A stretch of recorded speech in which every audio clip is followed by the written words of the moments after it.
We have a really good shot at going to Worlds. We just have to keep performing on the level we are.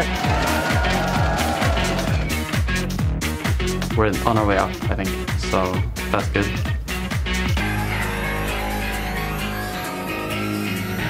Definitely need to pick up a lot of wins if we want to stay out of relegations.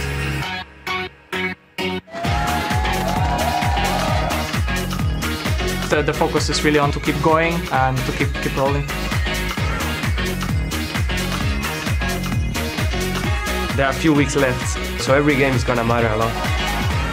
We have to be much more consistent as a team. We just have to practice harder. If we improve, we can fight for the Worlds.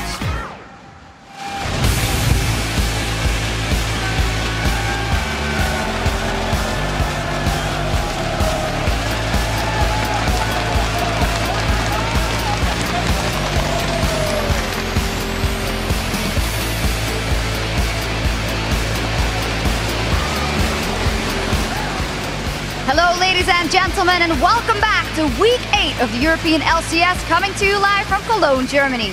I'm Xaxus here with Lee D-Man Smith and Trevor Quickshot Henry. And guys, we have a lot to talk about, so let's delve right into it. Starting with Fnatic, 5-0 right now, and again, a fantastic win versus Super Hot Crew yesterday. It seems like they've hit their peak at the exact right moment. Absolutely. The 4.10 and 4.11 patch seems to be working wonders for Fnatic. You know, even speaking to the teams and the players, so as said himself when you interviewed him yesterday, we feel we're at our peak right now. And even the players, the teams, basically saying in scrims, they are pretty much the best team in Europe right now, and it seems to be showing 5 wins in a row. Yeah, very impressive. On the other hand, also at the top of the table, we're slightly faltering SK and Alliance. Trevor, is that a rough patch or a rough streak for those teams? I think it's both. I think for Alliance in particular, since 4.10, the patch hasn't necessarily been favorable to them. They've lost 3 games in a row since the end of Super Week. But I also just think as a team, they're not necessarily making the smartest of decisions. They're struggling against any of the opponents they're playing against. For me, the biggest story, though, is SK Gaming. For 3 weeks back-to-back,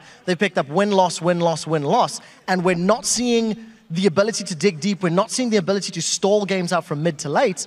And if SK don't change things, they're going to topple further down the table. Yeah, they are struggling. And another team that's struggling is Gambit Gaming. And Lee, well, the 2 members that have come in there since yesterday, Lulux and Kubon, actually did pretty well. And it was the old school players that seem to be struggling just a bit. Yeah, down that bottom lane, Genja and Edward were having a torrid time yesterday. They're the old guard, but it just didn't work out well for them. Whereas the new guys, as you mentioned, in the top lane, Kubon and Lolex combined got themselves the first kill for Gambit, and it was a fantastic, well-worked play. But unfortunately, as that bottom lane had lost, they were so far behind they could do nothing. Just very quickly, I want to throw some food for thought in there. We heard that Genja is not really talking in terms of the team communication. We believe that Gambit is now speaking English as their main language. So with that in mind, part of the reason that maybe Genja and Edward may have been struggling is that lack of communication, that lack of speaking ability that can come with the rest of the team. We need to see more games from them, but they definitely have to get their heads into the game because level 1, level 2, you can't just blind face check people and think you can get away with it. Yeah, we'll see what they do today, of course. And another big trend coming in is Gragas. He was picked 3 games out of 4 and 2 wins on the board yesterday. Yes, Soaz definitely played the best. He absolutely dominated in the top lane with that Gragas against the Dr. Mundo. Showed how it was meant to be played. It's finally picked up in Europe, where other regions have been playing. But I also think the mid lane is also very interesting. A lot of bans being focused for there, and we're seeing Fizz and Syndra coming into popularity for all of the European mids. So definitely going to have to look at both Gragas and the mid lane picks for today's games. Yeah, and you could say, I mean, you talk about Soaz, Fnatic, maybe everything's combining that Soaz is suddenly having a good time in that top lane. He said he's enjoying it now. This patch is suiting him, suddenly Fnatic are winning. Absolutely very important. If Soaz is having fun, Fnatic generally does well. And of course, there were some crazy moments that got you tweeting yesterday, but there was only one hashtag LCS big play to rule them all. This one comes from the action-packed battle between Millennium and Alliance and features some great team synergy thanks to the trackball master. Comes from @BrunoMarvs. Holy moly, that curb flank at hashtag LCS big plays. This was your most talked about play. Kurt will finally be getting in there, in fact, using his teleport, and he's going to try and come around the back of them. Can this work for Millennium? There's the knockup from Kevin, and here comes Kurt from the backside. Nyph going to go low. They want Tabzz, and they get Tabzz as well. It's Petersen that takes down Nyph, and that will be 4 for 2 in favor of Millennium, and they managed to hold on to that tower. Such great play from Kurt, and it wasn't the only time he did it. He teleported in behind the lines multiple times, and I just really like the timing from Millennium. They picked the fights when Alliance couldn't counter with their ultimates. And it was a pleasure to see Creaton on Ezreal as well. Now remember to get on Twitter throughout the day and tell us your favorite plays by using that hashtag LCSBigPlays. And now let's take a quick look at the standings before we get into today's games. Despite their loss yesterday, Alliance remain in first place with 14 wins and 5 losses. The Fnatic are hot on their heels in second with a 5-game winning streak and closing in with 12 wins and 7 losses. Yeah, and for the first time in 5 weeks, SK are out of the top 2. They've now slid down to third with 11 wins and 8 losses. Millennium picked up that great win over Alliance to creep themselves equal now with the Super Hard crew, who themselves suffered a loss yesterday. They're now 10-9. Yeah, the middle of the table is so tightly packed in Europe. ROC sitting in 6th place, but they are looking better with each and every victory secured. And at the bottom of the table is the Copenhagen Wolves and Gambit. They are battling for last place and potentially not being able to choose their opponents in the summer promotion tournament. Yeah, now let's take a look at today's lineup. We have 4 matches coming your way, starting off with a bout between Alliance and ROC. After that, it'll be Gambit Gaming versus the Super Hot crew. Yeah, that's going to be followed by the Copenhagen Wolves. They're taking on Millennium. We'll end that with an El Clasico match between Fnatic and SK Gaming. And right after that, LCS match wraps up today. We'll send it over to Freak and Zyrene for the European Challenger Series quarterfinals, where the Ninjas in Pajamas with Alexic back in the mid lane will face off against the Unicorns of Lurv in a best-of-3. Great name. Fantastic name. Now, guys, for info on the teams, players, the schedule, fantasy, LCS, and more, check out lolesports.com. And while you're there, you can vote on who you think will win today's matches. And for details about how to see the LCS live in our studios here in Cologne, click on the tickets link at the top of the page. There are only 3 weeks left in the summer split, so get them while you can. And now we also want to hear from you guys. Head over to Twitter and tell us, who do you think is the most underrated European LCS pro this split and why? Well, for me, I got to think towards the top lane, Kevin. He always gets overlooked, and yet this is his 4th season being involved in League of Legends. Always performed, always reliable in that top lane. Yeah, definitely a great player. I personally think Nick from Gambit needs a little bit of love. He's definitely delivering. He's had some great performances. His champions have sort of fallen by the wayside, but he's definitely putting some points on the board. You guys at home, write to us at LOL Esports. Use that hashtag LCS, and we'll be reading some of our favorite responses on air later in the show. Now it's time to send it over to Joe and the Fish Show to kick off our first LCS match of the day. Thank you very much, Shocks. I'm Joe Miller here with the ever-astute Martin DeFicio Lunger. And for our first match of the day, it's Alliance versus ROC. Yesterday, Alliance were beaten in 50 minutes by Millennium, which was a result that shocked many, including the 80% of you guys that voted for Froggen's crew. So Alliance, they were actually ahead in the game. They picked up all dragons except for one throughout the entire game. And at 27 minutes, they were ahead in gold, about 4,000. It looked good for them. And then we just saw the big play. They showed it earlier here. Kerb, he teleported behind them, flanked them, and Alliance lost the team fight.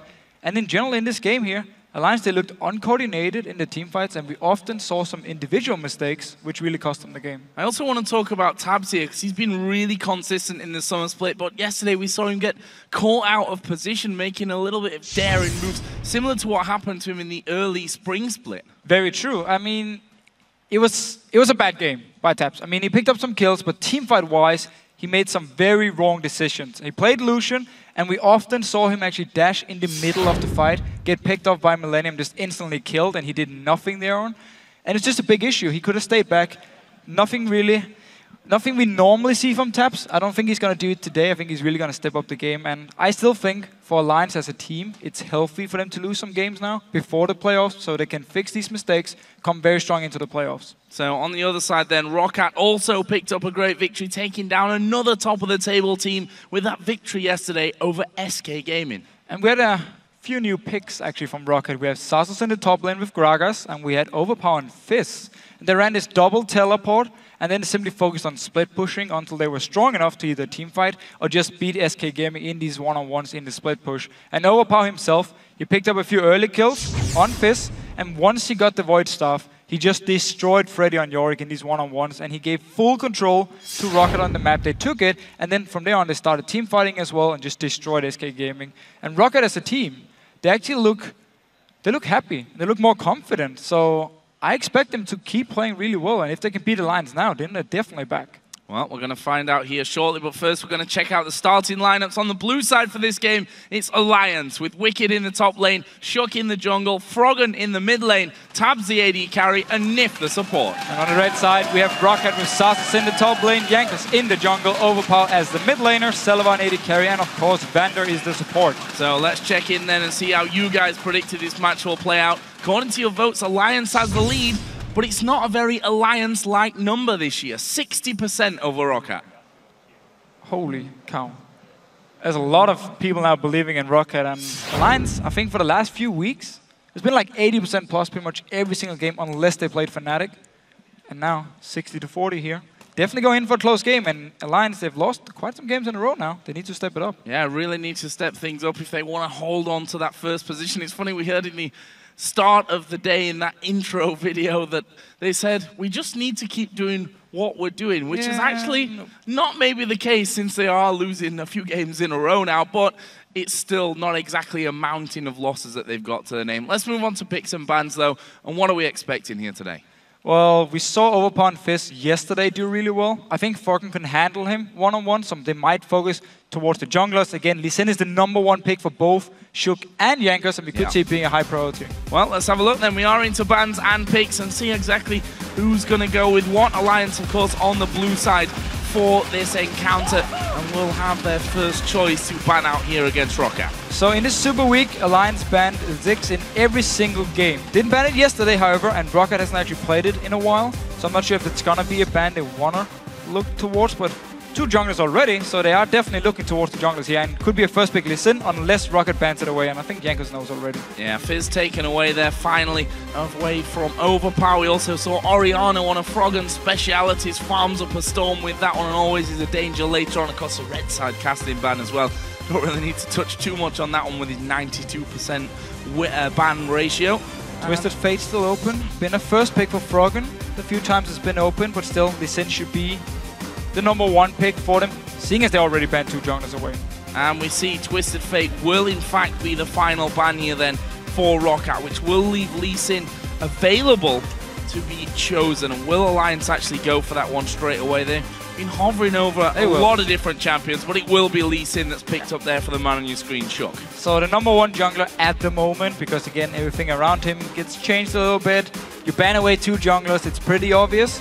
Should mean a Lulu or Gragas in case Rocket wants one of those for the top lane. They'd actually already log into Gragas now. It's a good start for them, and they obviously knew it's going to be first pick Lee Sin, so we can now get 2 strong picks ourselves. Therefore, they ban away TF as well. And taking Lucian, as you mentioned there, for Celaver.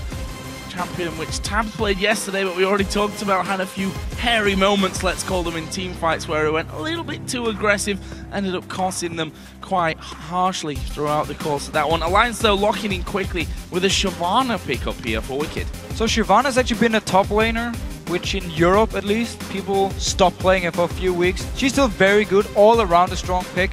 Normally she will do fine in her laning phase, she scales well into team fights, she can do multiple things, either build Bladed or King, focus on split pushing, or she can build full tank, go for team fights. I mean, there's so many options, you can flank around, you can engage fights.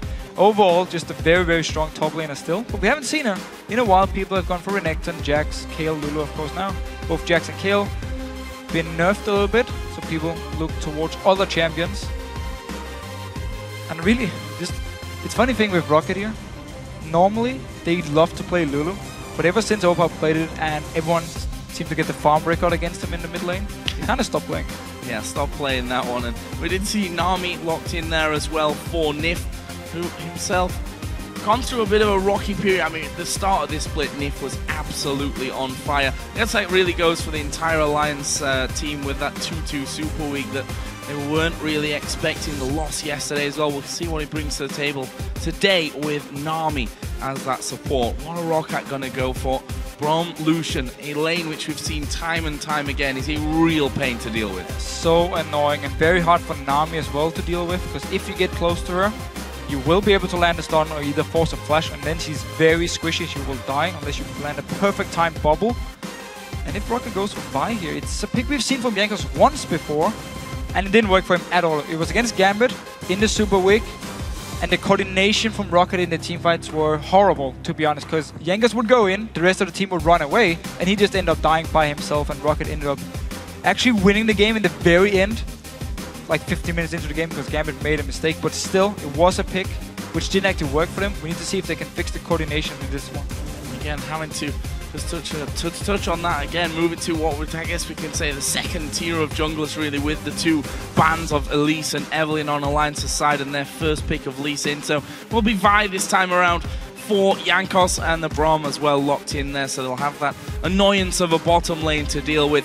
Nami already locked in there, so Tabzz going to be picking his AD carry for himself here by the looks of things, and we may even see Froggen coming in with Yasuo. Couple of knockups in this team already. Oh, such a good comp for Yasuo here. I mean, you have Nami, double knockup, you have Shyvana with ult, you have Lee Sin with his kick.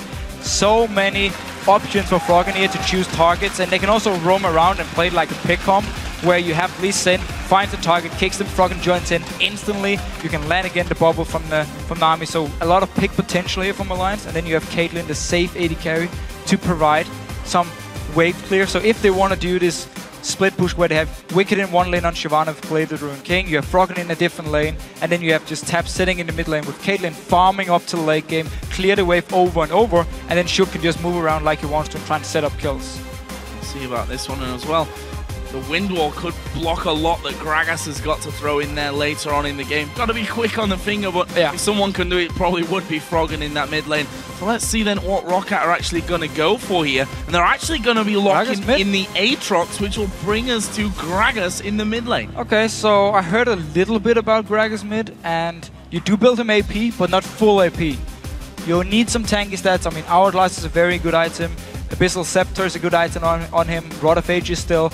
You need some tankiness on this Gragas in the mid lane, also some AP, because again, you have to get in the middle of teamfights. You have to get into the face of people with your E, with your W, to actually deal your full amount of damage. So if you're too squishy, you'll just die instantly. So we might see some tanky AP Gragas in this mid lane, which could mean for Rocket going into the late game, they will lack damage, because Aatrox, he falls off when it comes to damage late game. Lucian is a good AD carry late, but it's going to be hard for him to be the only guy to actually kill people. So late game wise, I kind of fear for the damage on Rocket's side here, where of course Alliance, you have Yasuo, you have Caitlyn, two champions who scales well into late game, and you have the Shyvana to be the super tank as well. And maybe Lucian not exactly safe when you've got those mobile champions over on the Alliance team. We'll be finding out here, but who you guys think came out ahead in Champion Select? Tweet at LOL Esports with hashtag AllWin or hashtag ROCWin, and we'll see if these lineups manage to change your mind somewhat. 60-40 was the vote from LOLesports.com in favor of Alliance,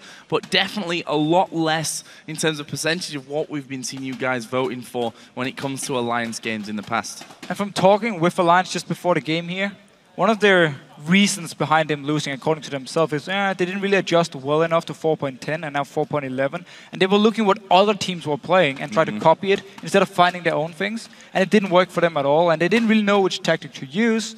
This time here, with this comp, they have a different options. They can be pick comp, they can be split pushing. We need to see which one they decide to use. Well, we're going to find out, because we're headed into game for our first matchup of the day as Alliance take on Rocket. We're going to see how this mid lane Gragas does against Froggen's Yasuo in the mid lane. We've seen Froggen bring in some terrifying Yasuo play to the mid lane in previous weeks. See if he can do it here again. And also a big question mark over Jankos, because he is the big playmaker in this Rockat team on a lot of occasions. Yeah, and it will be hard for him on Vi, especially if he meets Shuk early on, then Shuk should be able to take him down. And normally you really want to get level 6 on Vi before you start ganking around. Opens up for a lot of time for Shuk then to apply pressure early on, or go into the jungle of Rocket, try and find Jankos and kill him, and therefore delay his level 6. So a lot of options for Alliance here, and also some decent enough lanes. I mean, Aatrox is a very strong laner, so there could be some issues for Wickd up in his top lane, but then Shuk can come up and help him. And this mid lane matchup, I'm actually not sure who has the advantage. Normally, Gragas top lane at least is very strong against melee champions, because you want to get in and smack them in the head with your W.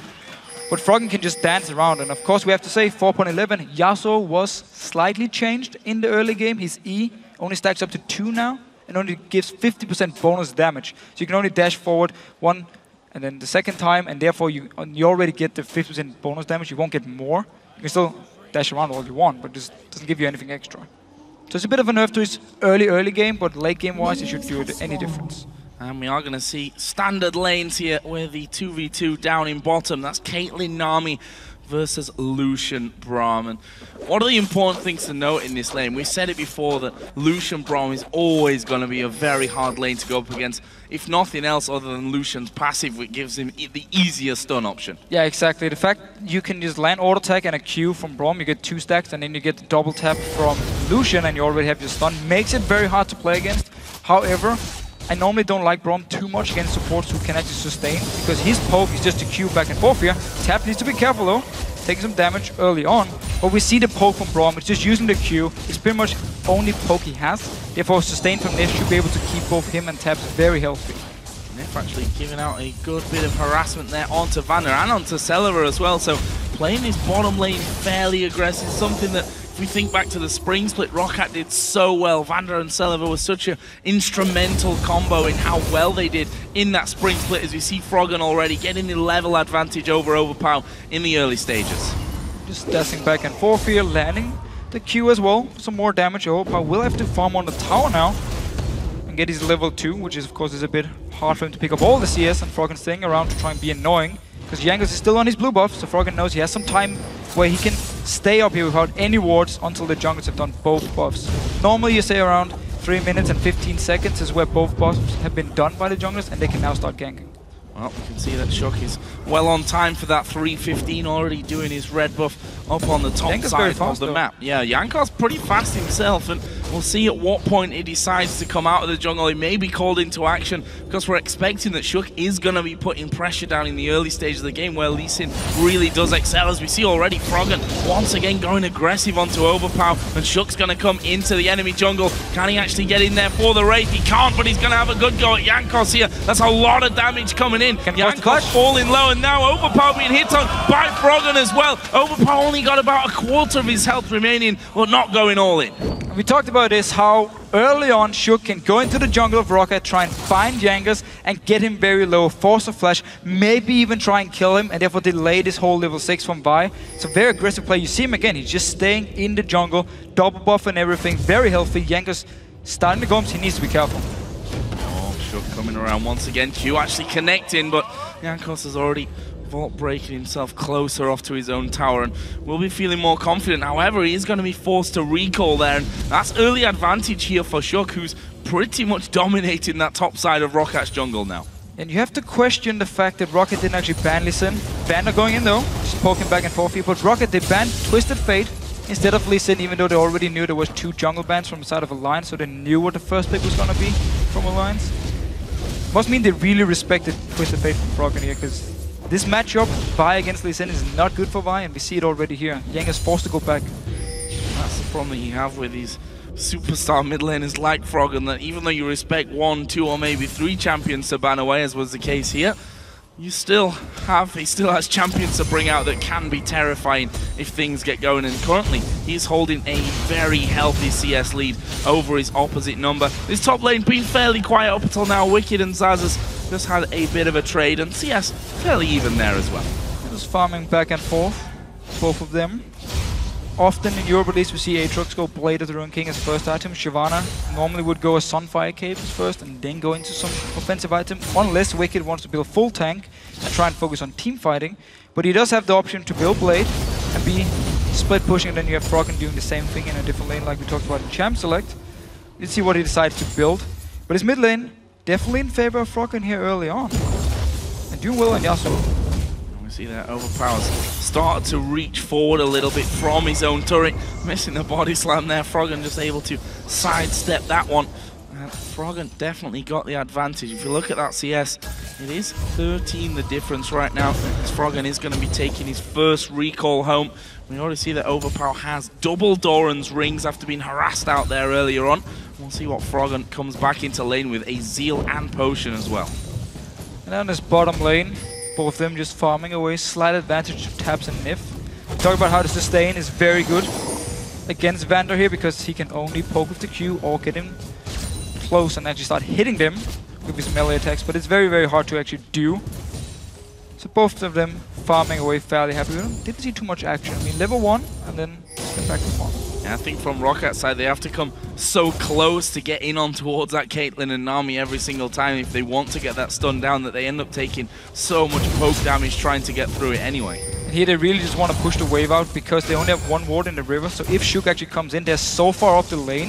If a bubble lands from Nyph, it's going to be hard to escape it and they might give up first blood. So it's a very risky situation for them to stay this far up the lane. They just want to get it into the tower so they can start either get it all the way in and then back away here. Make sure there's no chance of Nyph coming in behind. Even though they have the ward in river, they're still going to see him so late. See there, Tabzz and Nyph having no worries underneath the tower, and Wickd also picking himself up that Sunfire, oh, not the Sunfire Cape yet, but the Giant Spell at least for this lane phase. More aggressive though from Xaxus' side, that is for sure. It's Jankos and him and Chuckers. Actually, Wickd going to go very aggressive here onto Xaxus. May just well pop that Bloodwell, and it looks like he possibly will. Gone so very low. Will Wickd flash here for the extra damage? He's not going to, but that's going to force Xaxus out. And there's no teleport on Xaxus. He's staying for now because he has the passive. He's going to bait this one. Jankos is level 6. They want Wickd to go aggressive once again and then just dive right onto him. Well, Xaxus is going to come here through that Tribush. Will Wickd spot him out? Wickd surely will be sniffing that something is up with this one. Will he be thinking, okay, Xaxus coming back in, going to rely on that sustain and his Bloodwell to stay alive. Wickd needs to be real careful for this one. There is a Vault Breaker not connecting, but the Assault and Battery does come in, knock up the slow as well as Wickd does flash, but they're going to follow him through, and there is first blood. It's Jankos that gets it for ROC. A very nice setup here. As soon as Jankos got level 6 from the red buff, he went instantly to the top lane. Xaxus stayed. Wickd actually knew something was wrong here because Xaxus came back in the lane so low, but didn't go for that Froggen in trouble. Oh, I think he might be going down here. The shield actually giving him that extra bit of protection that may have just saved his life there. And Overpow showing that, okay, he's behind by 10 CS in this lane, but he's certainly not scared of what Froggen can do to him, and Froggen's going to have to go back home here shortly, surely. And this is the dangerous thing about Gragas. If you do get close to him and he can hit you with the W, he does a lot of upfront burst damage, and we just saw it here. He went straight in, used everything on Froggen, shot him back as well. Froggen didn't actually even use his flash. Both mid laners keeping the flash up, but we saw some very aggressive play from Overpow. Looking strong so far on the Gragas, even though he's slightly behind. Still, they have the issue late game. Unless he builds full AP, which is not very good on Gragas anymore, I'm not sure Rocket will have enough damage. Well, one thing that certainly helps him is that he's against a attack damage champion in that mid lane, so Zhonya's will fit him anyway for the lane phase as well, and for how he's going to want to be diving into the middle of the team when it comes to actual team fights. Got double cloth armor here from the start, but look at Shook. He's having a sniff around by that Baron pit, and we'll just see Jankos there sticking a ward down. No sweeper lens on him yet. In fact, only the support has one for Alliance. Overpow has already picked up a swap in those trinkets as well, and there we see the Seeker's Arm Guard coming out, so he's going to be going up for that Zhonya's quickly. We do see Celaver down his bottom lane here, building towards Bladed Rune King on Lucian, so Rocket should definitely be looking for mid-game power. Once he completes it, gets the Ghost Blade as well, he will be very strong, stronger than Tabzz for some minutes at least, where Rocket can then group up and start moving around, set something up. Aatrox of course is going to be strong, Gragas as well, so we need to see Rocket around the mid-game points, maybe around the 20-minute mark, to really start forcing objectives, force Alliance into bad team fights, and then try and win the game from there. So there, a lot of pressure, the bubble and everything coming down onto VandeR, but Braum very tanky as Wickd actually going to dive in once again onto Xaxus with his ultimate. Xaxus losing about half of his health this time around, but with that Cutlass in there as well, he shouldn't be having too many problems of getting himself straight back up to full HP. So Wickd actually just used the ulti, cleared the wave, and then went back to base, and now going to return it without using the teleport, so Dragon might be an option for Alliance here, but both top laners have the teleport, so unless they force it away from Xaxus, it's going to be hard for him to just start the Dragon. Down his bottom lane here, both junkers nearby. Shook is at the golems though, Yang is setting up for gang instead. See VandeR there just blocking out as well as he possibly can. We are going to be seeing Jankos coming into his lane, but VandeR's already taken a lot of damage. Tabzz actually flashing early. Here comes Shook, they're going to look to turn the around. Kick onto Celaver, ace in the hole will land. It's Shook that actually gets the kill. VandeR got away, but with hardly any health left. Meanwhile, Froggen here going a bit deep and tanking up a turret. Overpow's already used his ultimate, so he won't have enough damage to finish off the kill, but again, he'll get Froggen low. So now Alliance moving towards the Dragon because Celaver died. He did actually flash as soon as Shook came in because he knew he was going to be the target to get kicked back into the rest of Alliance. It just wasn't enough. He ended up dying for it. Xaxus teleporting down here. Oh, this could be dangerous. The Froggen half HP, they're going to focus Shook at the back, they're going to kill him as well. Jankos gets that one, but can they get any more? Can they secure this Dragon? He's going low. Will be finished off there by Jankos with the smite, and now they're going to go for Wickd. Actually, they found Tabzz inside of the tri-bush, and surely won't be able to escape. That's a brilliant bubble from Nyph over the back. There's the barrel coming through from Overpow, and Wickd may even be in trouble as well. And Xaxus finishes that one off. What a turnaround. A Lion start off the Dragon. Ended up losing 3 kills, plus the Dragon itself. So Xaxus here teleported down before Wickd joined in. He was trapped at first, but he joined in first, and the rest of Rocket moved in. Froggen was very late to this fight here. Overpow moved to the mid lane. Notice your minimap. Froggen is running from the mid lane now, so Overpow is already in the fight. Jankos goes in. Shug already taking damage from the Dragon. He's an easy kill. Froggen doesn't even actually join for the fight. There's no knockup for him. He needs to back away. So very uncoordinated by Alliance. Some miscommunication as well. I mean, Wickd teleported so late. Froggen moved so late as well. And therefore Rocket, even with 4 members, take Dragon, get 2 kills in the end here as well. And also a kill on to... Was it Shug in the Dragon Pit? Finisher there onto Wickd, and look at this Rocket not standing still. They're actually going to go for Froggen here. They've got Celaver and Overpow. There's the knockup though. Ulti comes out. Froggen, is he going to get the kill? He will, and flashes away. The kick from Shug comes in as well. Overpow's now going to struggle as he'll body slam out. One more Q needs to land here from Shug as Overpow goes straight through the minion line. And there is the Q landing. Oh, a flash from Overpow. Last second will keep him alive. Oh, clutch stuff here. Froggen managed to survive, Overpow managed to survive, but Celaver did go down. They managed to pick up the mid tower, however, so worth it by Rocket, or for Rocket. They will lose the spot tower, so actually trading 1 for 1 now on a kill. Never mind, in favor of Alliance now. 4-2 in kills. Rocket still holding a 2,000 gold lead though, with that Dragon and the kill advantage. If you look down the farm here, just to compare that a little bit, top lane going well for Rocket. Mid lane still a little bit behind, 80 carry also 10 CS behind, but couple of kills there onto Jankos. We'll see what he can do with them, because he said it before, he's a big playmaker in this Rocket team. Already put down a lot of pressure onto those lanes, and really good kill there onto Tabzz as well in the tri-bush to lock him up with his ultimate. After all that had happened, still had his assault and battery. Exactly, like his first few levels had some issues, but it is to be expected. But then from as soon as he hit level 6, first gank, there was a kill. Dragon as well picked up 2 kills, or 1 extra kill for himself. So been looking very, very good, and Rocket been very good at moving around here and quickly grouping up again. They were the first team to arrive at the Dragon, while Alliance were very late for it. And we do see already now, Alliance will be doing the thing we talk about in champs like they can do with Caitlyn, where you put her in mid lane, and she just farms now for the next 10-15 minutes, becomes very, very strong. Tabzz needs to complete the Infinity Edge, she needs to complete a Static Shift or Phantom Dancer as well, before he can really start doing anything against someone like Celaver. And then you have Wickd in the different lane, and you have Froggen as well to try and split push. Gonna be hard though, because Rocket now pushing up to the tower. Yeah, 3 men coming in from this one. Jankos there. They do actually have Chuck waiting in the tri-bush there, but I think this tower may be on its way down. Minions being cleared out nicely. That top turret is going to be finished off by Xaxus there. Seemingly too much for Wickd to handle, and Rocket get that top turret, the second one of their game, and they're going to get rid of this pink ward as well. Will deny the vision for Alliance, make them a little more uncomfortable about how well they can defend this bottom tower. So a bit of a weird timing actually by Alliance to send Froggen down to this bottom lane because the bot tower was still alive. It simply meant Rocket could just keep their dual lane and of course Jankos and pressure into this tower. Get it very, very low now. Shug is here, Nyph is here as well trying to defend it. And Tabzz in this mid lane. It's gonna be hard for him to do anything against Overpow other than just try and wave clear and then go towards the jungle camp. And Overpow coming in for a sneaky little Wraith finish there at the end.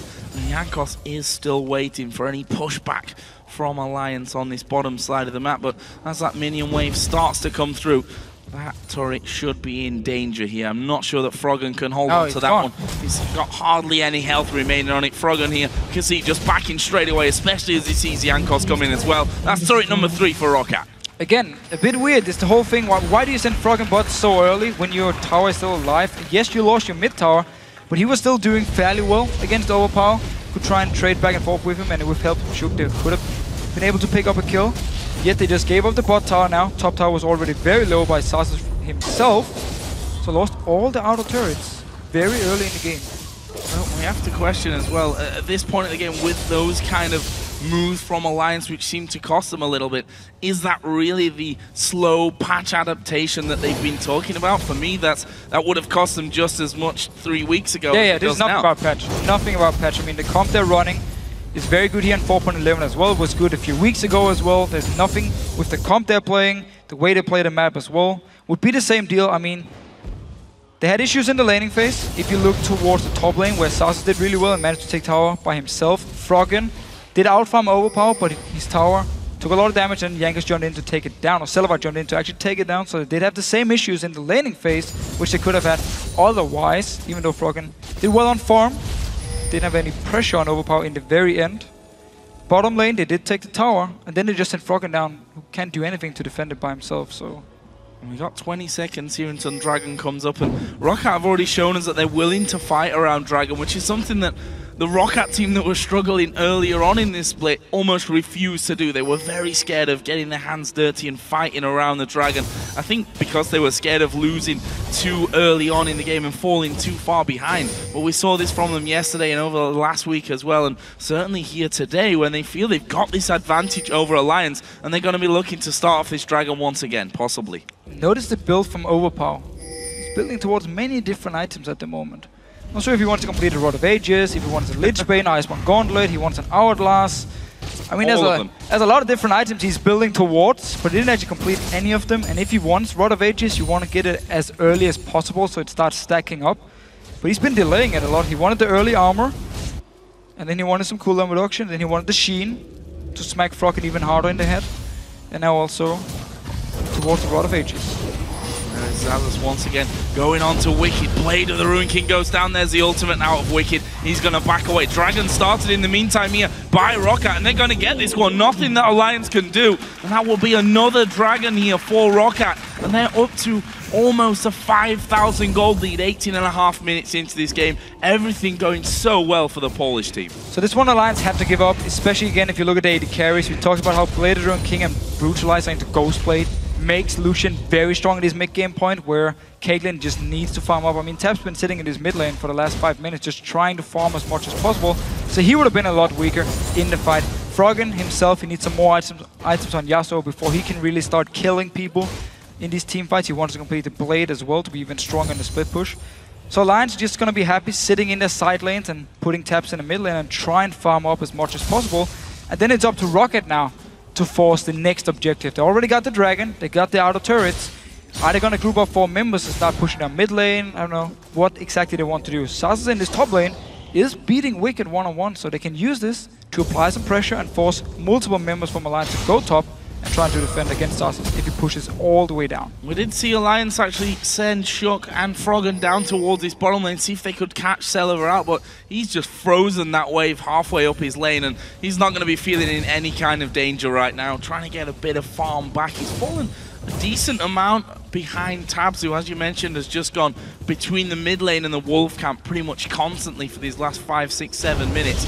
And now Alliance are all grouping up here. That middle turret may be the next target for them. There's a 4th man as Tabzz coming back from that Wolf camp, and they need to try and get around to defend this one. But again, Gragas with that wave clear can keep them fairly safe, as Wickd is going to bully Xaxus away somewhat. And he's going to ultimate out of that one. They are going to completely surround Xaxus. Can't see him getting away from this one. Got his Bloodwell though, which may help him out. There's the kick. Q going to land as well. Bloodwell is going to get popped, and there are 4 men right on top of Xaxus. You don't get away from that, especially with the bubble, and Froggen will pick up the 3rd kill for Alliance. But notice here, there's no minions from Alliance because the wave is pushed all the way down to their own tower, and ROC now just pushing down this mid lane. They will be able to take it, even if teleport from Wickd, they can just ignore him. Oh, they're going to be able to finish this one off. Wickd does come in there, but he's the only man defending for Alliance, and that is a nice move from ROC. Alliance couldn't take the top tower. Yes, they got a kill onto Froggen, but they lose their inner middle turret, at all. Which may be enough now for ROC to start warding completely on both sides of the Alliance jungle and really strangling them out. They already started, placed at least 1 deep ward, can now go back, get some more wards. We see Xaxus here for the pink ward and a green ward for his own top lane, and he can move into the big Wraith or the Wolf camp, place the ward or the blue buff, and then when the next one spawns, this one they won't be able to get, but the next one they can try and contest it. and try and strangle Alliance out of their own jungle, take everything away from them, and also delay Tabzz from farming, because he's been farming the wolves and the Wraiths. If you walk in, get some deep wards, and catch him farming these camps here, it's an easy kill. Froggen once again will go right back down to the bottom, seemingly going back to that plan which pretty much cost him the outer turret in the bottom lane earlier on. He does have Shook there for a little bit of backup, just in case anyone goes aggressive onto him, and Shook has now come through onto that tribal chariot. VandeR actually waiting around. Celaver going to come in. This may be a good bait actually for Alliance. Shook is here. Going to have a good go, and there's a wind wall coming down. Ulti out of VandeR. Overpow's going to come around the side. There's no one else there for Alliance. There's a barrel coming in, and Shook is going to go down. It's Overpow that gets that. TP came out as well from Xaxus in the top lane. They're not going to be able to catch on to Froggen, but again, Alliance thinking they've baited ROC into a fight where actually they've just baited themselves to a death. They can take top tower. Tabzz already pushing it in here. A lot of members from ROC moved to this bottom side to actually kill Shook, and now Alliance pushing onto this top tower. ROC is coming. They want to fight. Well, Jankos is going to go in there alone here from the start, try and hold on to it. Half HP still left on that tower, so they're actually going to keep a hold of that one. And look at this, moving in now to really push Alliance back out of the way. Assault and battery is available. Xaxus is going to come from the side. They've caught out Nyph, who's going to get stunned here in just a second, and that will be the kill. He was the sacrificial lamb there for Alliance, so the other two men could get back. So actually thought the top tower was a lot lower, therefore thought Alliance could take it, but very good move by Rocket. Came up there, multiple members, stopped them from even hitting the tower, forced them away, picked up a kill. Now Celaver all alone down this bottom lane against Froggen. We'll just pick up some nice farm, and next time he goes back, should be able to complete his ghost blade. Not sure that Froggen really wants to attack him underneath the tower there either. If he gets a perfect combo off, maybe actually running Elixir here as well is Froggen. That extra spike. I'm not sure how much that's going to give him. Up to 208 CS for him. Does have that shiv, of course, from early. Going Blade of the Ruin King second. And Alliance side here. A lot of physical damage with both Yasuo, with Caitlyn. And the damage from, or the magic damage from Shyvana late game won't be something that's Rocket really going to bother anything about. So they are stacking a lot of armor here early, which of course will be in favor of them when it comes to late game points. But Alliance can do the same thing, get some defensive items and make it very hard for Rocket to kill them. So we might get some very long, drawn-out team fights in the late game. Because Rocket will stack a lot of armor, and because Alliance, or because Rocket with the comp itself, late game simply won't have a lot of damage. So they need a lot of time in the fights as well. So we have to see how it's going to work in these fights here. Yasuo, of course, is one of the best champions against a lot of armor. We actually see him going towards Xaxus here. Oh, his Bloodwell just came up there during that fight, and that will surely be popped here in just a second. Froggen chasing him down that mid lane. McGregor's coming in. Can he get the barrel off quick enough? There's the ace in the hole, and that was blocked by Overpow. And Xaxus, what looked like sure death with no passive, he comes back up and he's able to just saunter on out in safety. The Hurricane from Froggen just missed him, and he walked away without his passive being popped. Rocket staying around here. Dragon is alive, but a lot of members from Alliance are going for Nyph. Oh, they're going to go straight towards Nyph. They're coming out. Overpow gets that one. Wickd's in the middle of them, but he might be in danger as well. They've turned towards Shock. He will go down to Celaver. Now Tabzz on his own on the top side along with Wickd. Wickd gets stunned up. He's going to flash actually nicely into that raid camp, but he's taking a lot of damage, and Celaver follows through with a flash, the heal for the speed boost, and gets another kill. Alliance shouldn't be teamfighting at this point here. Rocket are so strong in the mid game. I mean, Celaver, Blade of the Ruin King, Ghost Blade, he destroys people. Jankos does a lot of damage as well. They're starting Baron now. You have early armor items. Because Rocket are so far ahead in gold, there's no way for Alliance to win a straight up team fight. So I have no idea why they even moved towards Rocket. I mean, if we look there, you see two randoins, Morel and Nomicon, gonna pretty much take Nyph out of the equation in there as well. And that Baron, you see, going very, very quickly in favor of Rocket. And they are looking like a completely different team these last couple of weeks. Picking up wins left and right, having full control here over Alliance, who are now doing Dragon and maybe need to be careful. There is Jankos coming in, but it was actually Shook that got it. I got a bit overexcited for that one. Shook quick enough on the smite this time. Yeah, smite from Jankos was used on Baron. Didn't have it for the Dragon here, and Alliance at least pick up the first Dragon of the game for them, get some gold. They're still just looking to farm up and go late game, because they don't stand a chance against Rocket at the moment. Every single member is just stronger in this mid game point. And now with Baron buff, Rocket can farm up these waves, push the side lanes, go back to base, shop, and then just start grouping up and move down. They might even be able to just dive straight onto Alliance. Let's have a look down some items then. While ROC do in fact push out those side lanes. Ghostblade, Blade of the Ruin King on Celaver, who picked up a great couple of kills in that last fight. We talked earlier about Overpow, who was building in about 3, 4, 5, 6 different directions. Went with the Rod of Aegis, then the Morellonomicon. He's now got a Sheen and that Seeker's Arm Guard, so we'll see what comes up next from his side of that. And we can see there the Dragon totals between these two teams. Way behind a ROC in the grand scheme, but this game they've had such great control. They've done a very good job with their comp, and the very first Dragon, which actually should have gone to Alliance because they got a kill on Celaver in the bottom lane, ROC was simply just faster at moving and joining in, so they created their own number advantage, killed Shook, and then Alliance were just completely split up and had to run away. Now they cannot finally take this blue buff because they moved into the jungle of Alliance, placed all the wards they need, take away the buff, take away the camps, and just deny as much gold as possible from Alliance here. Yeah, the start of the strangulation possibly here of Alliance, and we see here Jankos waiting over the wall. Didn't realize, I don't think, that Froggen was actually there at the side of him. Possibly even better for Froggen was that news, because there were 3 of them were there. Overpow was just off to the side, and we see Xaxus, he's pushing out this bottom lane as well. There's a bubble coming to VandeR, but they can't really follow up with any damage on that. Overpow now joining the fight. We'll see if Alliance can hold on to this tower. They've sent Wickd down bottom. Both top laners now in the bottom lane have teleport as well if they need it. So they can join in here, but it's ROC being aggressive, pushing down the wave every single time. Mid lane, however, they need to go back in and push it out, and then go back to this mid lane. Xaxus down this bottom lane. We see him just ignore Wickd. Walks in, hits the tower a few times, backs away. Will be able to sustain on the minions or the jungle camps if he needs to. And he will just be able to get some damage on the tower every time he has a wave. ROC still waiting it out with 4 men on the top side of the map, and Alliance have no chance other than to just sit here and note that they can push these waves out as quickly as possible and stop ROC from actually getting in.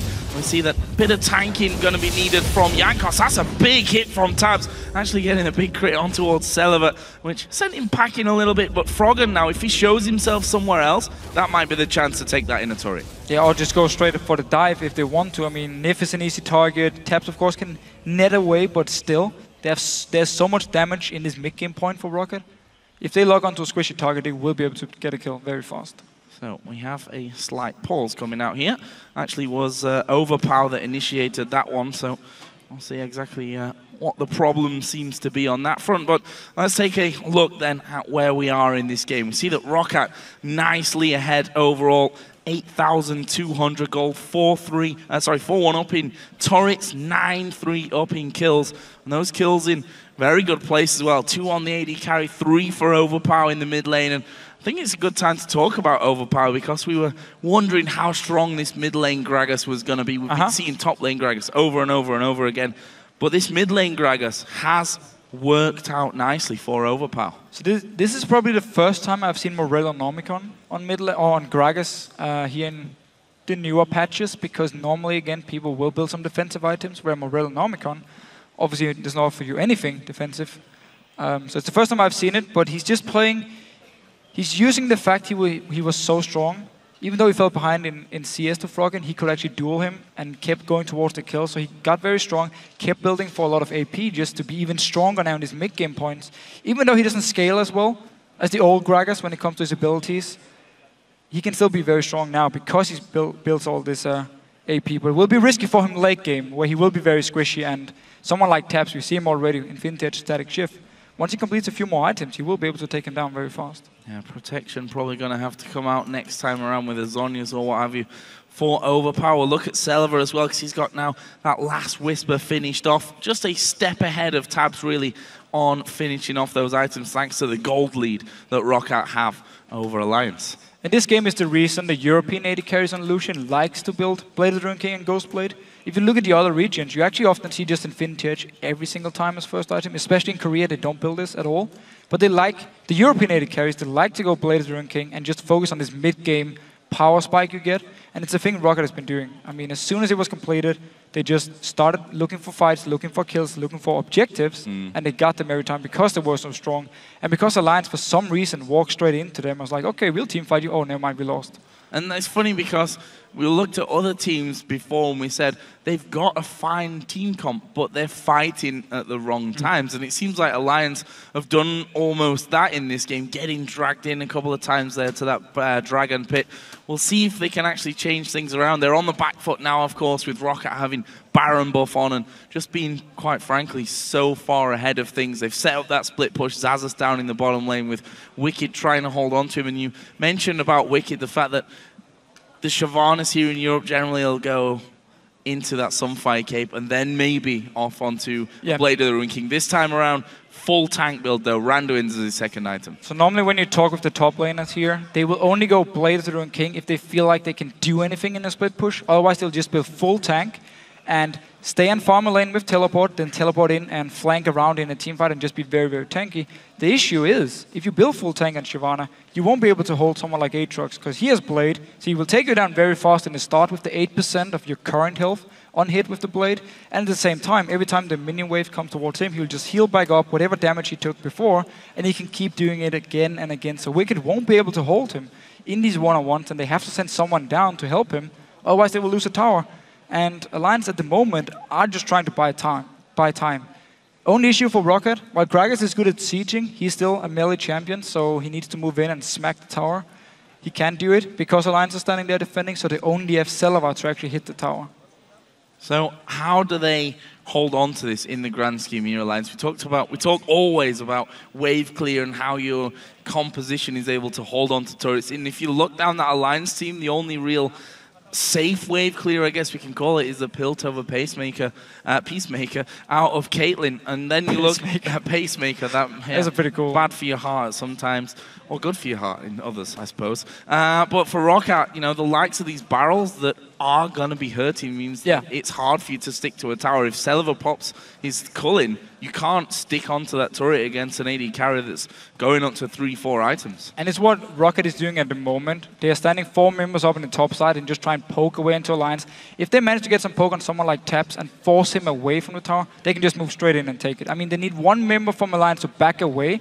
They can either dive or just brute force onto the tower, take it down, even though only Celaver is a ranged champion. They can still, as soon as there's not 4 members from Alliance to fight them on the tower, they should be able to take it. So they're basically waiting for Alliance to make their move, or for Rocket to land some good poke, force someone back. I mean, Nyph, he's very squishy. If he moves too close to Overpow, he's going to ult him back to his own team and just destroy him instantly and then move in for the tower. So Rocket definitely in the driving seat and pushing down 2 lanes. Mid lane, however, is going to actually be pushed up to them, which is an issue because they won't have any pressure then. No pressure on that mid lane. Same time though, it only needs 1 person to go over there, although that person could end up being hunted by someone like Froggen, who will definitely be able to kill off the likes of Celaver, although that Ghostblade Blade of the Ruin King combo can often catch you out here, I think, as well, with that last Whisper added in. Let's talk about Rocket and, you know, a little bit more wider picture, because we noted before that Veggie, their coach, their analyst, has been back with this team. And it's not just a coincidence that Rocket have started really picking up their game, doing well and gaining some of that confidence back, because earlier on in the season we saw them after a victory shock sort to Overpow on stage, and it looked like they were on a 10-game losing streak the way that he was looking on that one. But this is the Rocket that are looking happier and I think feeling as confident as they did in the spring split. So in the start of this split, Veggie apparently wasn't with the team. He was doing his own thing, not sure what he was doing, but he wasn't there for the first few weeks, and Rocket looked very, very bad. I mean, they lost a lot of games to talk about how they didn't perform. They were down as the bottom team in the standings, and we were also talking about how, what's going to happen with Rocket? I mean, they don't look like the team we saw last split.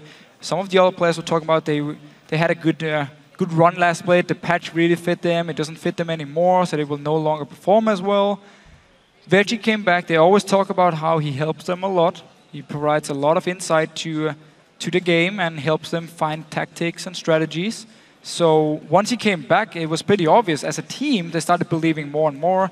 Yes, they had some long, drawn-out games. I especially remember the one in London, which was almost an hour long, which is it was the playstyle of Rocket for some weeks. Just say, win early game, and then just take every single dragon, every single baron, and just take it really easy, grind out the enemy team, get to late game, and win the game. This game, instead, though, because again they look better, they look more confident, they're playing aggressive. They have a mid-game comp, and they use it really well to apply a lot of pressure and get very far ahead. Yeah, and that was, I think, those hour-long games where they would win, where they take longer than they probably should, and not look confident while doing it, was because of their frame of mind almost. Yeah, because they were saying, we've got no confidence to win these games. We're so scared of messing things up when we've got a 5, 10, 15, 20,000 gold lead even with Baron on with half of the turrets on the map completely taken out, and our champion's so much stronger in terms of kills and items than everyone else, but definitely a different beast. And I suppose while we're on topics of different beasts, we have to talk about Alliance here a little bit as well, because as a team that had dominated the early stages of this split, let's say the first half of this split was all about Alliance, and SK as well, who also are having a bit of a tricky time. And why is that? I mean, I already asked you the question earlier on. This game, is it because they've been slow to adapt to the patches? Doesn't look like it to me. So again, from talking with Alliance themselves, they don't really have a playstyle anymore. They're trying a lot of different things. They build comps who can do multiple things, but then they don't do any of them. And it's just weird to see them play, because in this game, the whole idea was obviously Froggen would split push, Wickd would split push, and Tabzz would sit in the mid lane. And they needed to buy time. They didn't. They went into fights, they went into dragon fights, and just team fights in general, and it wasn't the game plan for them. Once they did it, they just fell behind. So they're basically not playing to their own strength anymore, and they really need to go back and watch these games and rethink what should we have done different and how do we get back to the level we were before. Because they're not all of a sudden bad players. They're great players. They're still some of the best players in Europe and still one of the best teams in Europe. They just need to figure out what they're doing wrong at the moment. Well, guys, you may have noticed we are back in game here with Alliance versus ROC. Looks like Overpow's issues were solved in this one, so we are back underway, and we'll see what ROC can do with it. They've got an 8,000 gold lead as we approach the 30-minute mark of this matchup. We can see that the Baron buff has now timed out on them, and as such, they've moved away from that split pushing formation that they had, the 4 men up top, 1 man down bottom, and we'll wait things out. There's a Dragon up in 2 minutes. ROC only lost 1, I believe, and that was the last one while they were basically doing Baron. So worth. Definitely worth it for ROC. They didn't actually get any towers down with the Baron buff.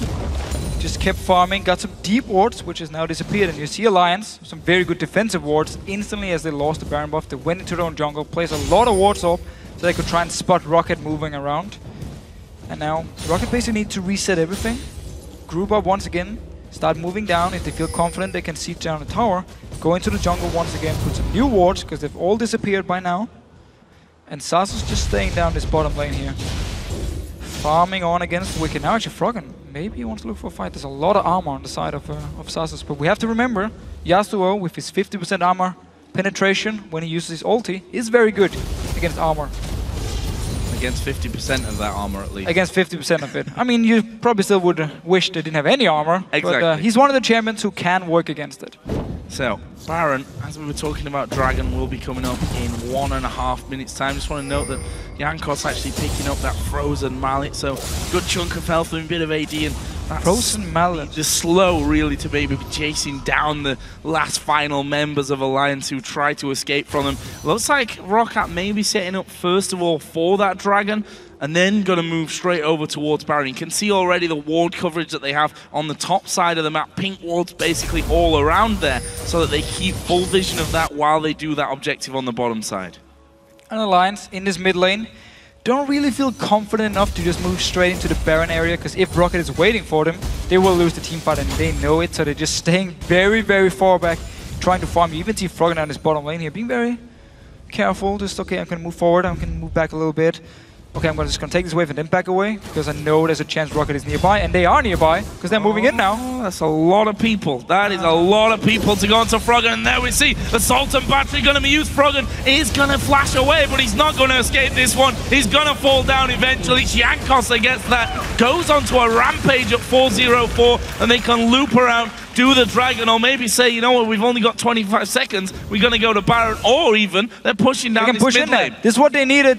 Before, they couldn't actually push because there was wave on the side of Alliance and they didn't feel confident enough to dive. But now with Froggen being dead, they just push straight into this mid lane. And they actually finished this one off. Wickd did take that top turret in the outer turret, sorry, in the top lane. And look at ROC, they're saying, we don't care, we won this one. Froggen's out for 20 seconds. Tabzz getting caught out of position completely. Overpow blowing him into the rest of the team with his barrel, and that's going to be the first inning down. Fairly easy for ROC, and they can just back off, get themselves a Baron, and they're going to have that mid lane pressure now that they didn't have on their last split push endeavor. And we saw Froggen down his bottom lane here. Before he actually died, he moved back and forth. Didn't really know, can I actually go and take this wave, or will ROC just come and kill me? They're not done yet. Going for Wickd now. No, Wickd actually will be able to get away just before he gets stunned. You can see one more auto attack would have done that one. There's a blue buff for the taking as well, keeping everything they can away from Alliance. But Froggen is now back on the map, and he's already in this mid lane. Xaxus is at half HP. VandeR's not super healthy. They don't have Tabzz there, but can Alliance hold them away from this Baron long enough? Wickd going to be focused down. He's going to be finished off here, surely, and that's the tank gone for Alliance. I can't see how they can compete now for this. They're going to have to go for a steal, but look at that. Overpow diving over the backside. He's going to keep Shook moved away from the backside, and possibly the steal as well, as a Baron down to 3k HP. Froggen is there on the side. VandeR falling decently low, but they dive towards Froggen. Can they finish him? He ults onto Jankos at the back. VandeR will kill off Froggen, and they do finally get Jankos. Smite is gone. Baron is still up, still doing damage, and the smite, as you rightly say, is gone now for ROC. Will that force them away? It will. It's enough to force ROC off the Baron. So Alliance sacrificed everything on trying to kill Jankos, so the smite was gone, and ROC had to back away from the Baron. Didn't want to risk Shook stealing it. Now they are so far ahead already. We're just going to see the replay once again. Overpow actually on the other side of the Baron because he tried to force Shook away. He just moved around. And now Froggen here with full focus on Jankos. He's the target they want to kill. Overpow tried to shoot them away to finish off the Baron, but it wasn't in time. It gets the knock up onto Jankos from Froggen. Kills him. Now the smite is gone, and they have to back away because Shook is still nearby. Also landed a Q onto Overpow, so could jump in and try and smite the Baron if ROC stayed on it. I think in the grand scheme, a wise decision from ROC to actually back away. And we see that the pink ward's now being cleared out by Nyph as well, but it's a 10,600 gold lead for ROC, and those super minions have to be dealt with there as well. You see that Tabzz has already backed away to be pushing those out along with Nyph. And Alliance going to go back to getting as much farm as they can here from their own jungle, including this red buff. They need to run to Baron Froggen now. They have to go up towards Baron because ROC is already moving up, clearing the wards. Very good sweep lanes by VandeR just outside the pit to spot this sneaky ward here from Alliance they placed. Now clearing everything they can. There's still a ward left. No. Still one ward left, so Alliance will be able to see if they actually started. Unless they move into the pit and try and bait it, and Alliance think they're on it. They certainly could do, but they can see here in full vision that ROC have set up that bit of a trap. And Alliance need to be so very careful of this one. They know that ROC have moved forward a little bit. There's the vision of them just creeping around. So this corner brush is such an obvious target, while Overpow stands on the trap itself, which will be even more obvious to them now that this has started off. But there is the start of the Baron. It's going to go down to half very quickly. Wickd is going to TP to that pesky wall that caused them problems before, flashing straight away. But can they now hold them off? Are Alliance going to still challenge for this one? They have to. I mean, they lose this one, they're pretty much going to lose out on the game as a whole. They're still getting these wards down. Finally swept away. Double sweeping lens just to be sure there from ROC. They start off the Baron again.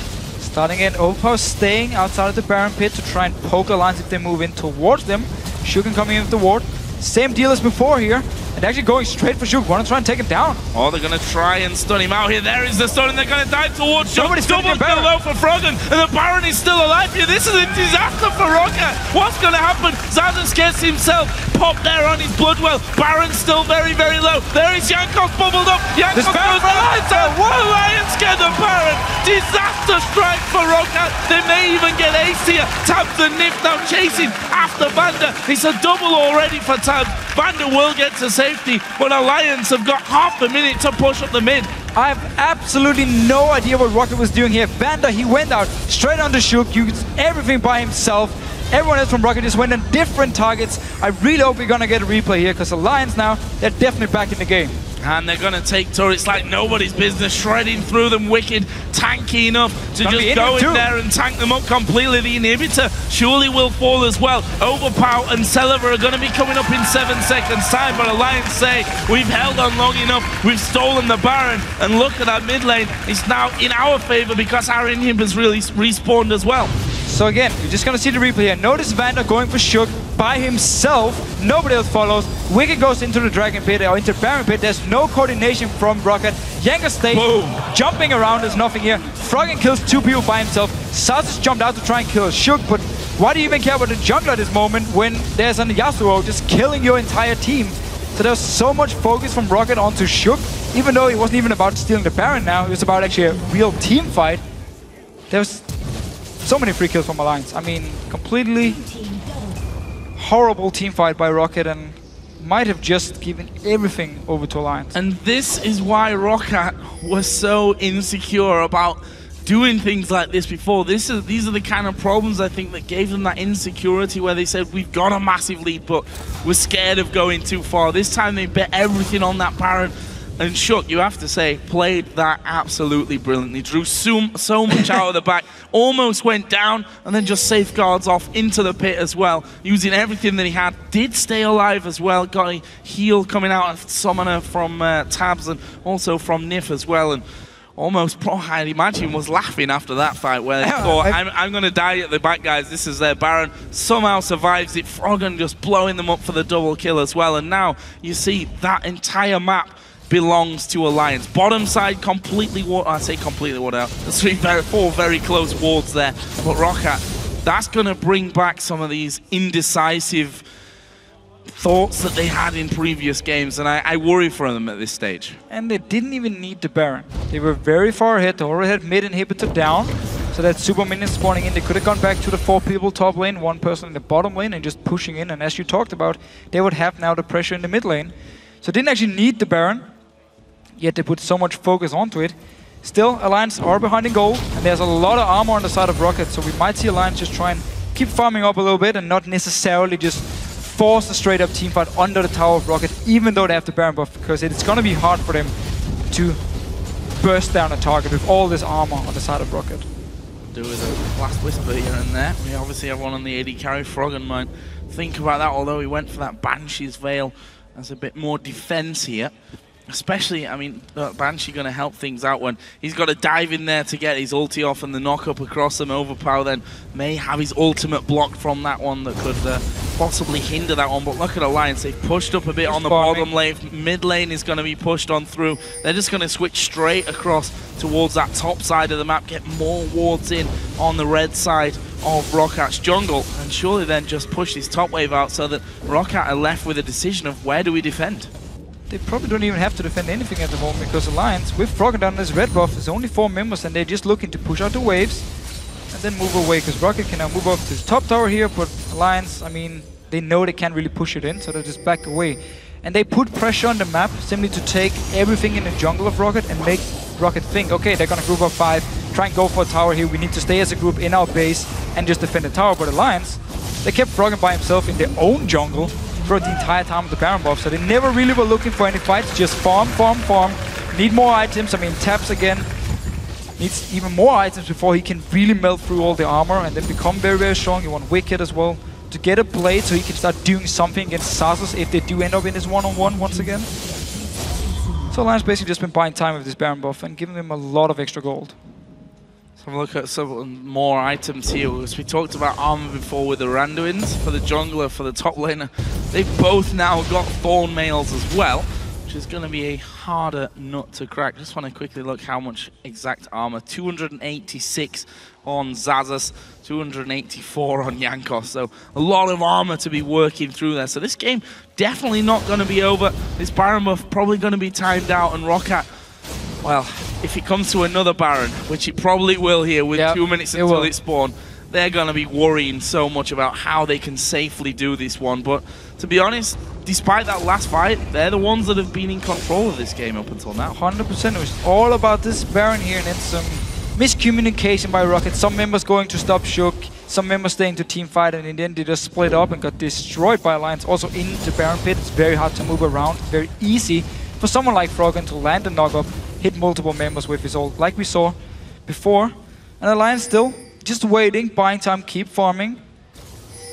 We even see some defensive items now on Tabzz. Nyph, you're in trouble. This is real bad, but there's a flash from Nyph, and that might just get him away. Meanwhile, they go for Jankos. He will flash out of things. A tidal wave went through and hit 2 or 3 more men that were trying to chase in, but Nyph can think himself a little bit lucky there, having to use the flash to get away. Tidal wave will be down, but there's Baron coming up in a minute. VandeR trying to zone them out as well. This opens up for Rocket to move into the Baron now, put down their own pink ward and clear everything Alliance actually put down before, because they forced Nyph back and the rest of the Alliance members, so we do see them clear out the pink ward, can place their own, and now try and take control of this Dragon Pit once again, or Baron Pit once again, and then see if Alliance want to face check them. But Alliance did a very good job last time of not just running straight into the face. They kept moving in, poking a little bit. You had the scrying over on Froggen as well.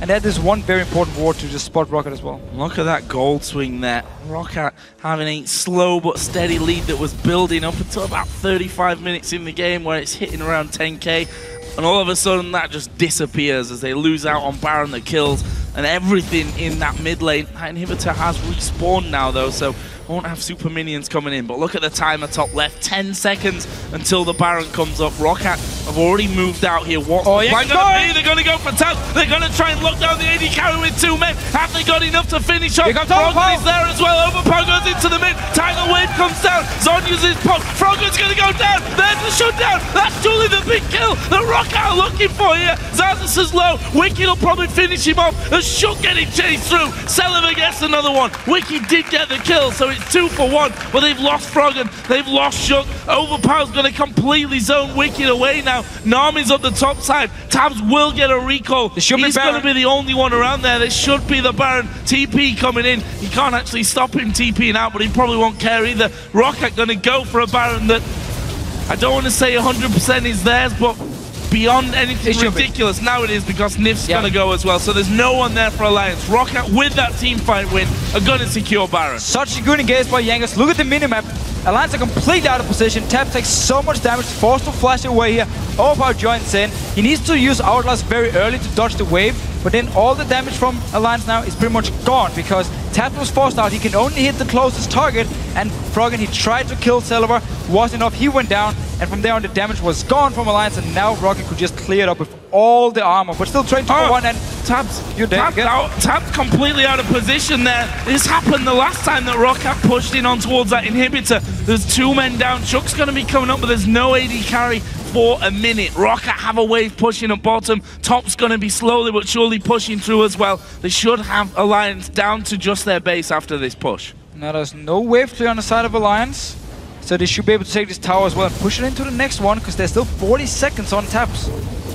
So we'll take it. Yeah, barrel rolling through, too much zoning there from Rocket for Alliance to think about staying around, and they just simply back away. But will Rocket actually go now for this inhibitor turret with 30 seconds still until the AD carry comes up? Wind wall will come in. That's a good little bubble onto VandeR to give them a bit of damage, but as that wind wall goes down, you see Rocket move into this one. Nothing that Alliance can do to stop it. The second inhibitor of the game is for Rocket is going to be going down on the bottom side of the map. They can do exactly the same now up on the top side.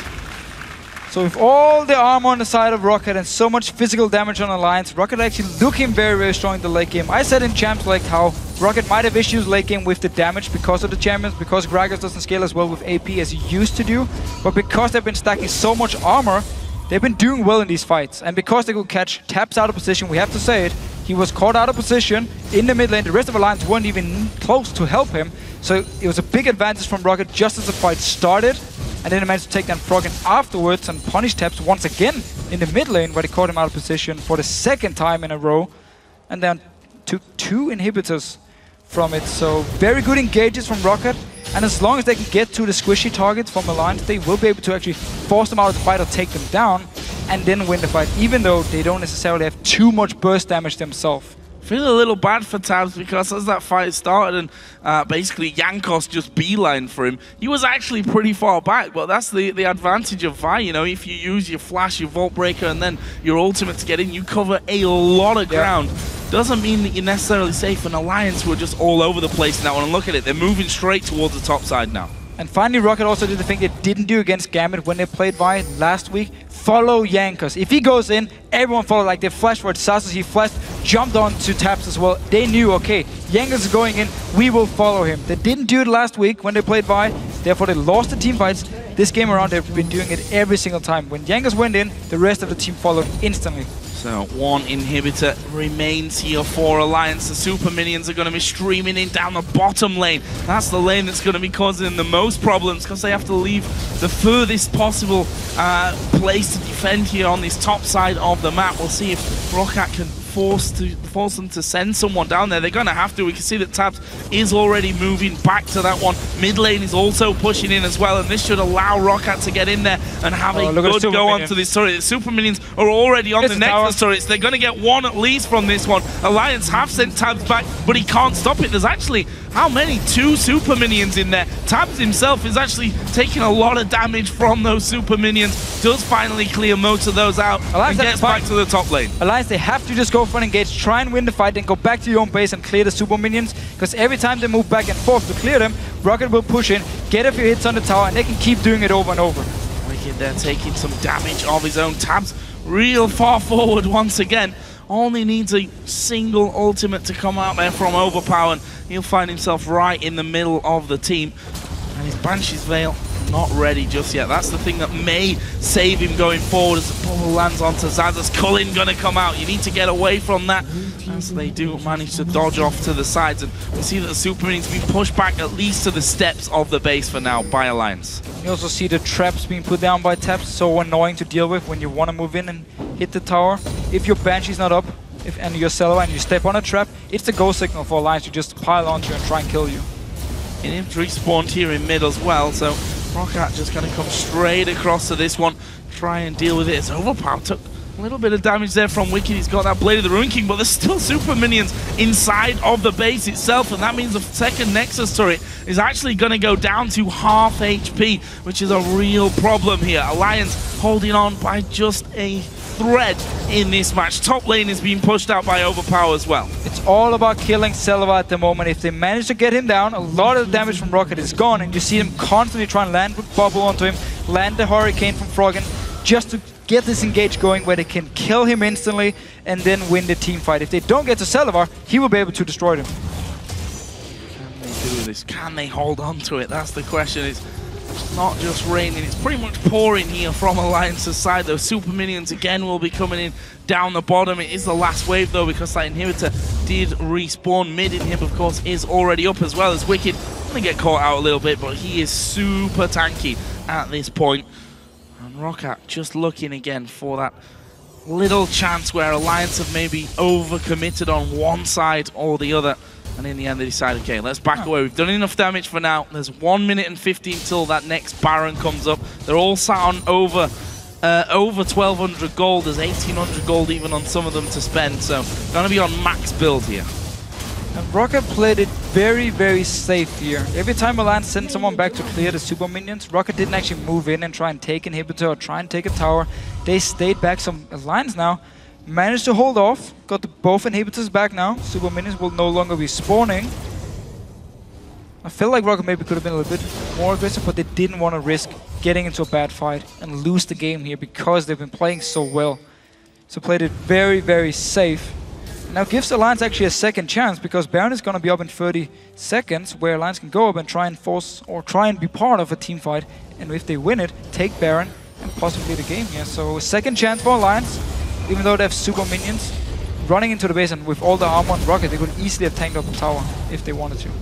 I actually saw Celaver sell his Ghost Blade and pick up a Trinity Force here. Yeah, it's not the best late game item, so it makes a lot of sense he actually wants to sell it. Also on the other side, Zephyr was picked up by Tabzz as he sold his boots, so he's on a full 6-item build now, and we can basically forget about the gold and the items, because everyone's right up there at this stage. It's all about positioning and how the next fights, or next fight probably, there's probably only going to be one of them. We're already 52 minutes almost into this game, and look, the Baron has now respawned in. It's been a hotly contested area of the map up until now, with Alliance managing that great fight earlier to steal one Baron away. ROC then picking up the kills to get this, well, it was the 3rd one of the game obviously.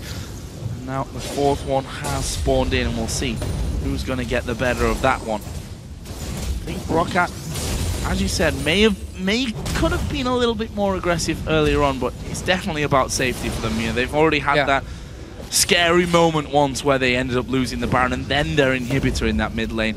If you lose the Baron now, it's probably going to be your entire base and your Nexus. Yeah, whoever loses the next team fight should also lose the game, because you're dead for such a long time. And it's actually Alliance pushing Roccat back here in their own side of the map. Very few wards around the Baron, however, no pink wards for any of the teams, so none of them can just try and sneak it with 1 or 2 members.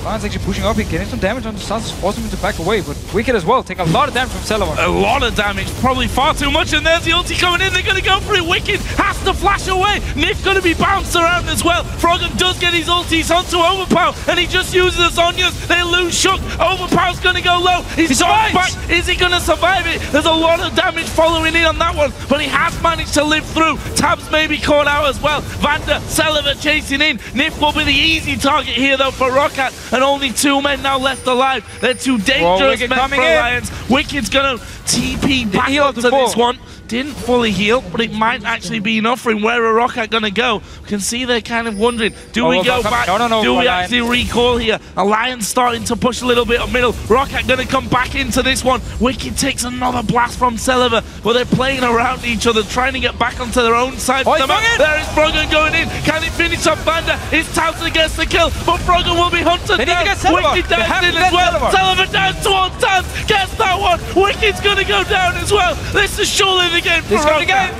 Froggen, he jumps onto VandeR, the support. He didn't get Celaver. It's all about Celaver. In this last fight here for Alliance, they didn't get to him. He did all the damage, and with all the armor on the rest of the members, they could just tank up Alliance. Oh, no, they're going to finish the game.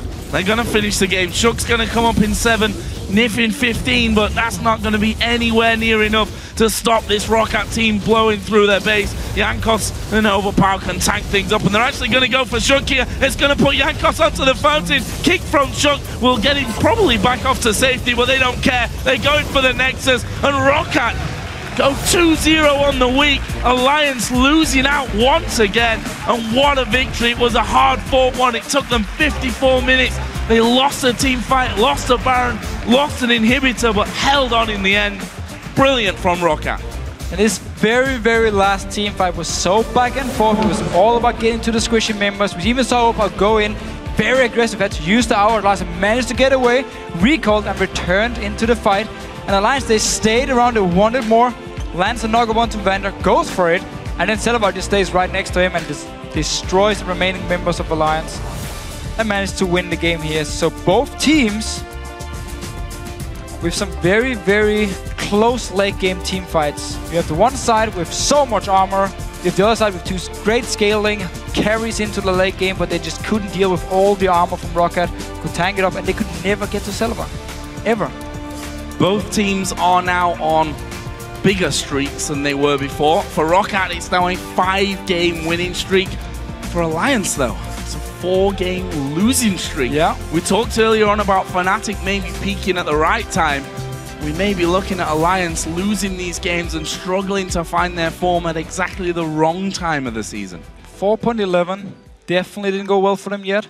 Lost both games on it. Lost 2 games on 4.10. They talked about how the patch, we need to figure it out still. It doesn't really favor us yet.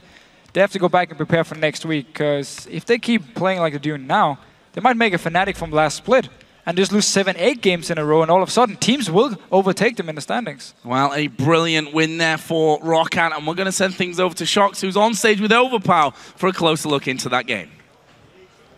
Thank you very much, Joe. First off, again, congratulations, Overpow. Another fantastic victory for you guys coming in. Talk me through the game, and specifically through that huge focus you guys had on Baron, which brought Alliance totally back in the game when you lost that fight. Well, what we did, it was basically we just picked the early composition that can take easy dragons, and I think that's what happened. They couldn't even fight us till like 40 minutes in the game. We were close to throwing the game, and it's really sad for us, but you know, like you have such stress that you want to make the Baron, like miscalls happened, and yeah, we somehow won the game and against Alliance. Well, talk me through what we knew about you guys, that you were insecure, maybe finishing out games even when you were ahead. Then that Baron moment happened, and it's very close in the end. Did that influence the way you played that endgame push? Yes, I think that some of us thought that we're going to lose this game now. But since they cannot throw it as well, we were like happy to take the game. Well, it's very good to see you smiling, because you mentioned it yourself. You were quite sad a couple of weeks ago. What is the feeling like now on a 5-0 winning streak? It feels great to be on 5-0, but it feels even better to win against SK in Alliance. It gives us hope for the World Championship, and I think we can make it now. I think you can make it now. Well, congratulations on this one. Thank you very much. Thanks. All right, it's time for us to take a quick break, but when we come back, Gambit takes on the Super Hot crew. We'll be back in 3.5.